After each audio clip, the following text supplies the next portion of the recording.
1914년 제1차 세계대전 이후 벌어진 대규모 전쟁의 승패를 가른 것은 공군력이었다. 제공권을 장악한 국가가 전쟁에서 승리했고, 그렇지 못한 나라는 주도권을 빼앗긴 채 수세에 몰렸다. 독립운동가 노백민 선생이 100여 년 전 미국에서 최초의 항일 비행사 학교를 설립하면서 앞으로의 전쟁은 하늘을 지배하는 자들의 것이라고 했던 이 얘기는 이제 당연한 상식이 됐다. 70여 년 전 연락기 20여 대와 병력 1600여 명으로 창설된 한국 공군은 6.25 전쟁 등을 거치면서 질적, 양적으로 성장을 거듭해왔다. 하지만 한반도를 둘러싼 환경은 여전히 혹독하다. 중국 공군은 한국방 공식별구역을 제 집처럼 드나들며 울릉도와 독도 일대까지 북상하고 있다. 러시아 공군도 독도를 비롯한 동해 상공에서 활동 영역을 넓히고 있다. 한반도 주변 하늘이 강대국들의 전유물이 될 우려가 높아지는 셈이다.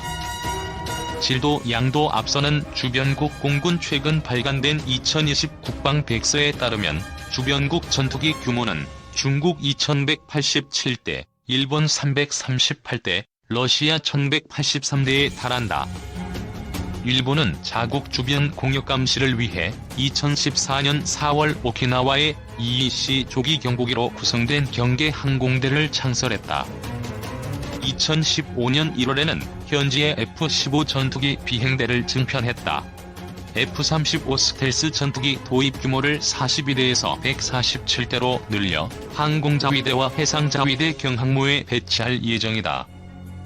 공중급유, 수송, 무인기 부대와 우주작전대도 항공자위대에 편성된 상태다. 일본은 미쓰비시 중공업 주도로 6세대 전투기 개발에 나설 태세다. 미국 로키드 마틴이 스텔스 등 기술 지원을 담당하는 6세대 전투기 개발과 양산에는 5조엔이 투입된다. 2035년부터 6세대 전투기 90대를 배치해 기존 F-2 전투기를 대체할 예정이다. 중국은 항공과 우주 전력을 일체화하고 공격과 방어 능력을 겸비한 현대화된 전략 공군 건설을 추구하고 있다.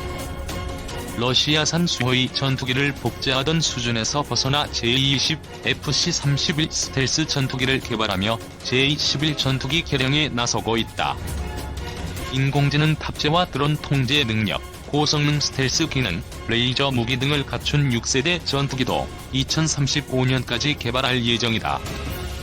국제유가 하락과 서방 제재에 시달리는 러시아도 공군력 증강에 투자를 지속하고 있다. 스텔스 성능을 지닌 SU-57과 미그 41 개발을 진행하면서 팩다 스텔스 폭격기도 개발 중이다. Tu-22M과 Tu-160 폭격기 성능 개량도 진행 중이다.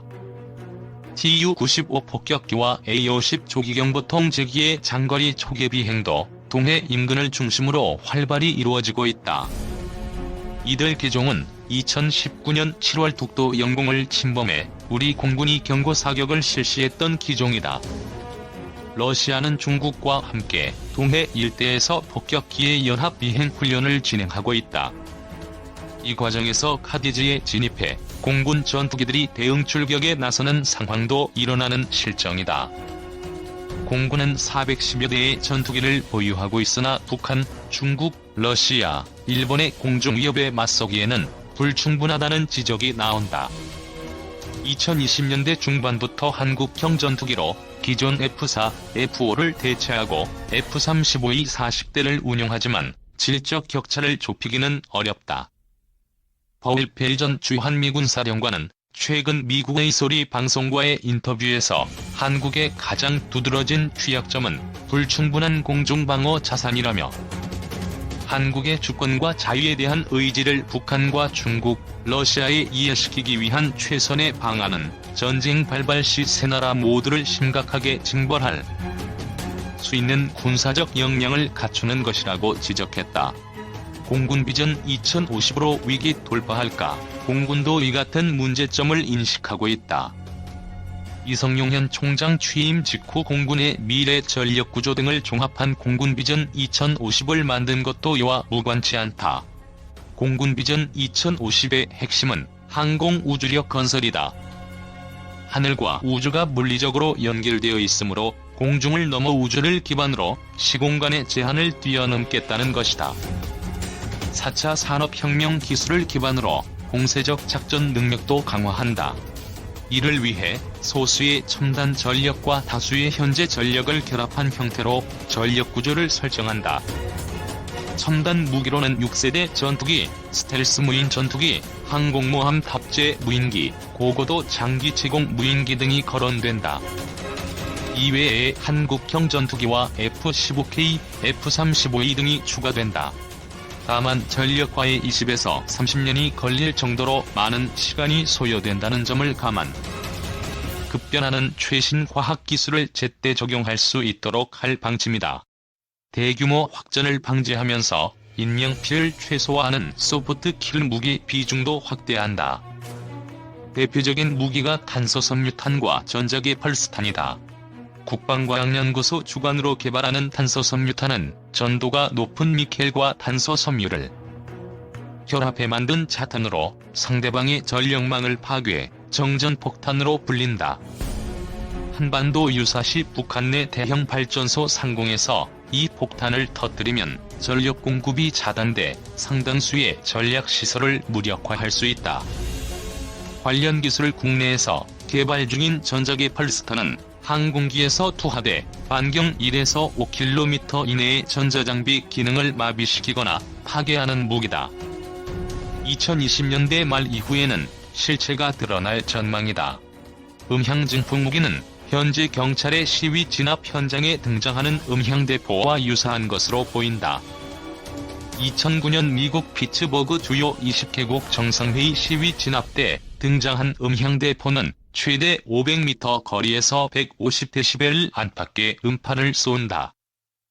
음향대포에 맞은 사람은 고막이 찢어질 듯한 통증과 구토, 어지러움 등을 느낀다. 2019년 홍콩 시위 당시 현지 경찰도 사용했다. 일본의 RC-2나 미 해군 EA-18G와 유사한 전자전기 도입도 거론된다. 전자장비로 구성된 전투기는 전파 방해를 받으면 임무를 제대로 수행할 수 없다. 실제 교전을 하지 않고도 적을 무력화할 수 있는 셈이다. 이밖에 항공기 항제밍 위성항법 체계, 지향성 적외선 방해장비, 고섬광탄 등의 도입도 공군 비전 2050에 포함됐다. 전쟁의 판도를 바꿀 게임 체인저 확보도 추진된다. 음속의 5배 이상 속도로 날아가는 극초음속 미사일의 정밀항법 능력을 추가, 표적을 신속하고 정확하게 타격한다. 현재 극초음속 미사일은 소요제기 단계를 지나 ADD를 중심으로 실질적인 개발을 위한 절차에 들어간 것으로 알려졌다.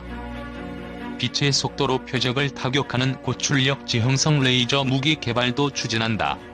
속도가 매우 빨라 적군은 방어할 기회조차 갖기 힘들다는 장점이 있다. 반면 레이저 출력 확보와 소형화 등의 문제가 남아있다. 전류로 인한 자기장을 이용해 탄환을 매우 빠르게 발사하는 운동에너지 무기인 코일건, 레일건도 후보군에 포함되어 있다. 미국, 중국 등 주요 군사대국들도 개발해 적극적인 코일건과 레일건은 빠른 속도와 강력한 파괴력을 겸비하고 있어 방어가 거의 불가능한 무기로 평가된다. 9월 19일 남북 군사합의로 한반도 긴장은 어느 정도 완화됐으나 중국과 러시아 등 주변국의 공중위협은 늘어나고 있다. 북한 위협 대응에 초점을 맞춰온 한국 공군으로서는 상대가 쉽지 않다.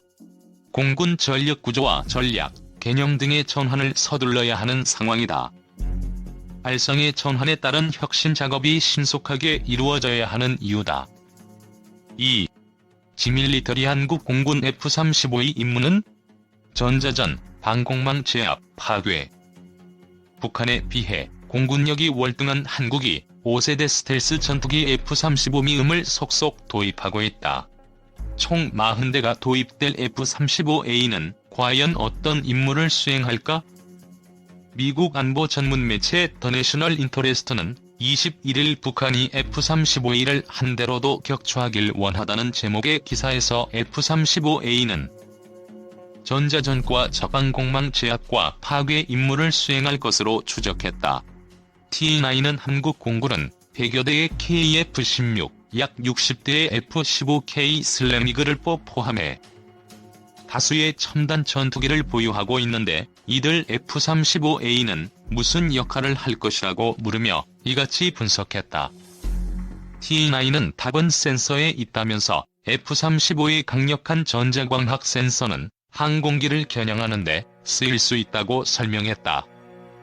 T9은 이어 2019년 레드 플래그 훈련에서 F-35의 광학 센서는 F-16 같은 4세대 전투기는 눈이 머는 강력한 전자전 여건에서 성공을 하는 데 큰 역할을 했다고 소개했다. 북한의 미그-29도 전방형 전자광학 센서를 탑재하고 있지만 1980년대 개발된 것이라고 현대 러시아나 미국 센서와 같은 민감도나 해상도를 갖지 못한다고 T9은 지적했다.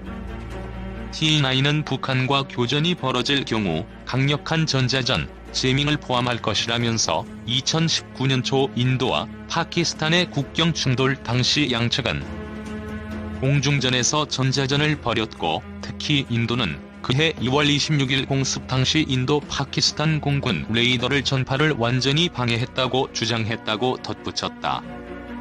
또 인도군 미극이 일때도 파키스탄군의 전파방해 탓이라는 주장도 있었다면서도 F-35A의 첨단 통신 장비와 센서는 이와 유사한 일이 발생하지 못할 것이라고 T9은 내다봤다. 한국 공군은 유사시 전장 인식 능력과 통신 능력 향상을 위해 F-35와 4세대 전투기를 대형을 1호 비행하도록 할 것으로 내다보면서 이런 용도로 사용하면 F-35에 대한 최대 비판 중 하나인 제한된 무장 탑재 능력 비판을 완화할 것이라고 전망했다. 한국군이 도입한 F-35A는 길이 15.67m, 너비 10.67m, 높이 4.57m의 자체 중량 13.17톤, 무장 시중량 22.47톤인 다소 뚱뚱해 보이는 전투기다. 최고 속도 마하 1.6다. 정밀유도 폭탄인 합동직격탄 등의 폭탄과 재짐과 함 등 공대지 미사일을 최대 8.1톤 탑재할 수 있다.